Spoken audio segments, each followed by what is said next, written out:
have been more appropriate for Joni to respond to Doug's phone call by saying, "Doug, no. What exactly are you doing? Never again do I want to have a conversation with you. After that, you return to your wife. It is not going to happen that you will come and try to get into my pants." It would have been more appropriate for him to just turn around, away from Joni, and return to his wife, where he would have apologized to her, apologized to the children, and apologized to the employees at his place of employment.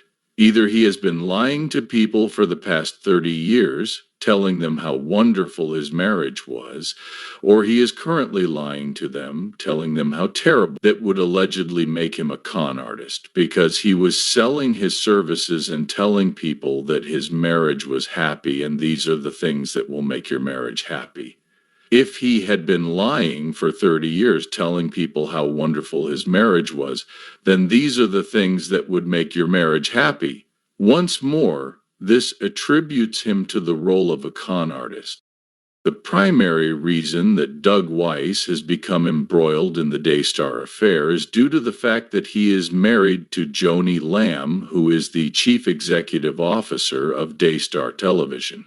Doug Weiss is a marriage counselor and author who is well known because of his work in the counseling field, according to a number of sources that can be found online. Some detractors, including fellow marriage counselors, have referred to him as a scam, despite the fact that his qualifications appear to be rather strong and that he is said to have achieved success in assisting both partners in their relationship.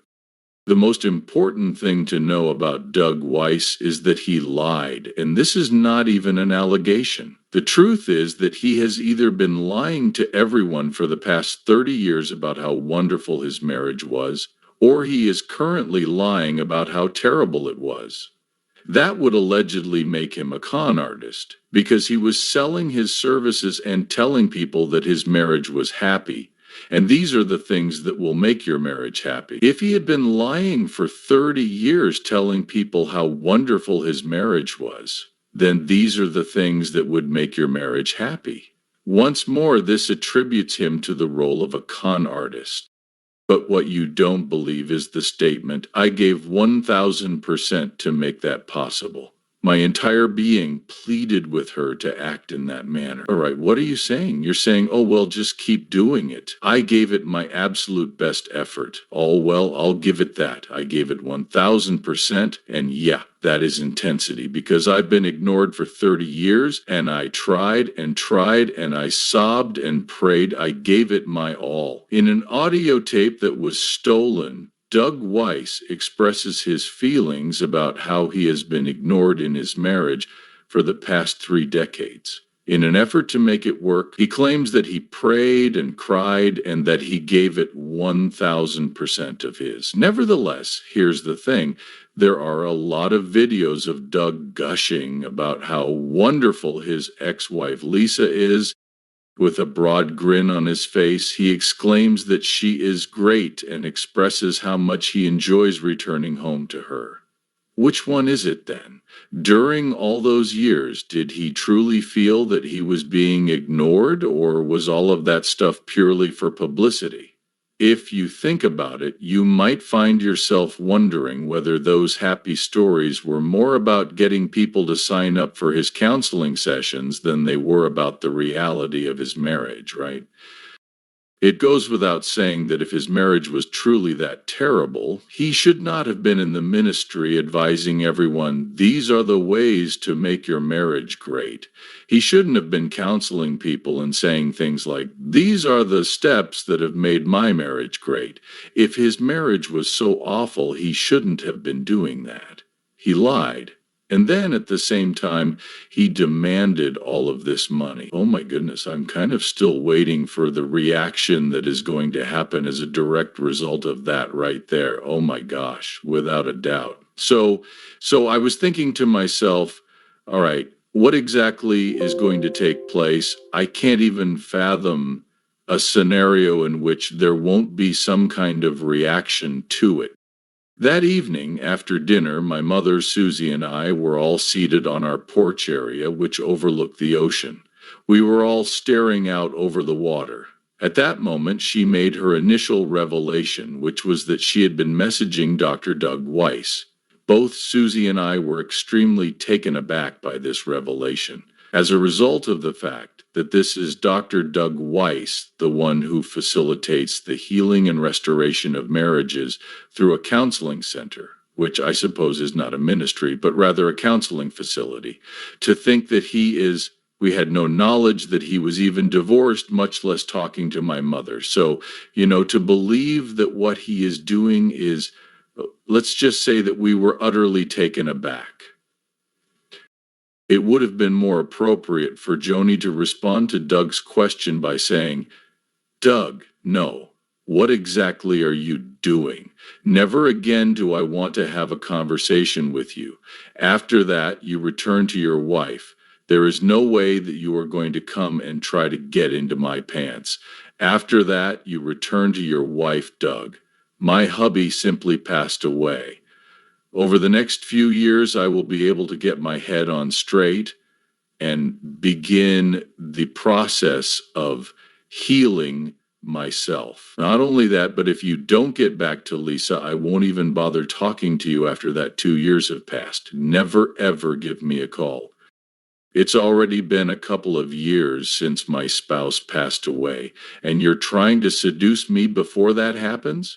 It's just been 7 months or so since he passed away. Is that really the case? And you begin to take an interest in her? Did you get a divorce from your wife 2 months after the passing of my husband? Not at all, Doug. I want you to no longer be a part of my life. It's possible that I'll run across you in heaven at some point in the future. I'll be there, but it's possible that you won't be there as well. You had best go get your act together, get your mind on right, and either get reborn or confess the sins you have committed in the name of Jesus. And that is exactly what Joni ought to have done. Joel and Kathy Davidson, to tell you the truth, make a really valid point. On the grounds that Joni Lamb is meant to be a Christian leader, she ought to have handled this matter in a far more appropriate manner. There are a lot of questions regarding the time frame of when she and Doug Weiss ended up becoming together, especially when you are in a position where people look up to you for direction and moral leadership. The fact that they starting anything just a few months after Marcus died away is not acceptable.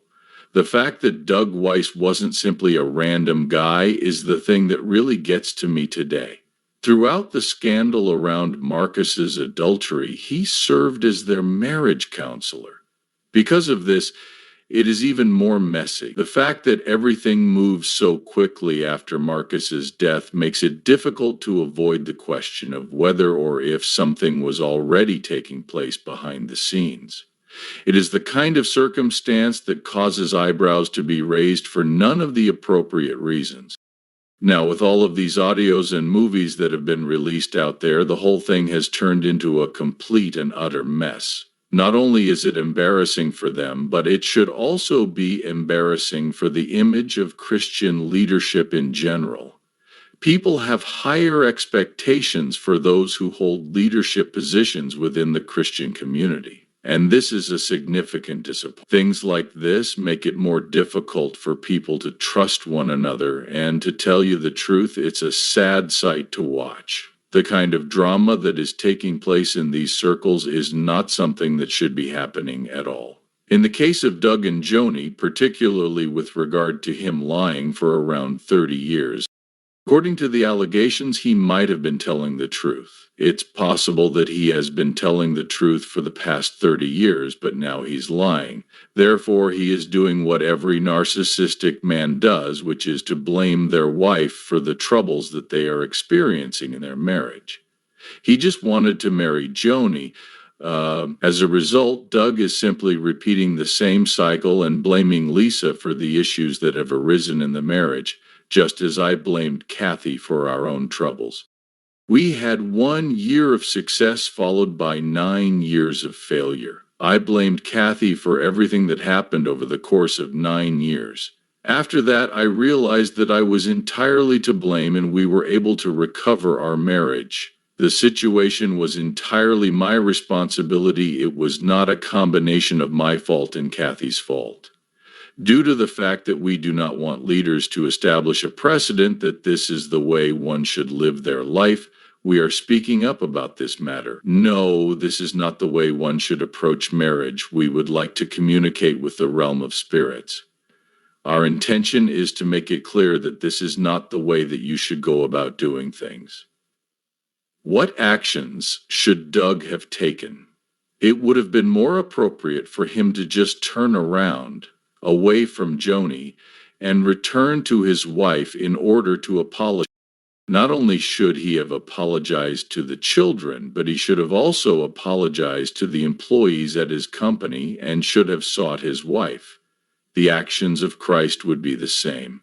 In spite of the fact that he had been gushing about how wonderful she was for 30 years, all of a sudden, once he married Joni, he received criticism and said, "Oh, yeah, she was abusive." This occurred while we were still sinners, and until we were no longer attractive. Even in the event that she was, let's say she was, he should have continued to simply love her and seek her. A great number of miracles have occurred in situations in which women have committed adultery. In our conversation with the males, we told them, okay, look, turn around and focus on your bride. Every contact with her needs to be a Jesus contact, a loving, kind, gentle, and sweet contact. And if you'll do that, you'll win her out of that adultery. I can tell you that we have had a great number of miracles in which it has occurred, and I wouldn't say that it has happened every single time. Thank you. The Word of God instructs him to act in this manner, so that is what he ought to have done. One of the things that really struck a chord with me was Joel's remark regarding narcissistic behavior and blaming your partner. When it comes to marriages, this is something that occurs far too frequently. A significant number of individuals, particularly those who have a tendency toward narcissism, tend to transfer the blame onto their partner rather than taking responsibility for their own errors.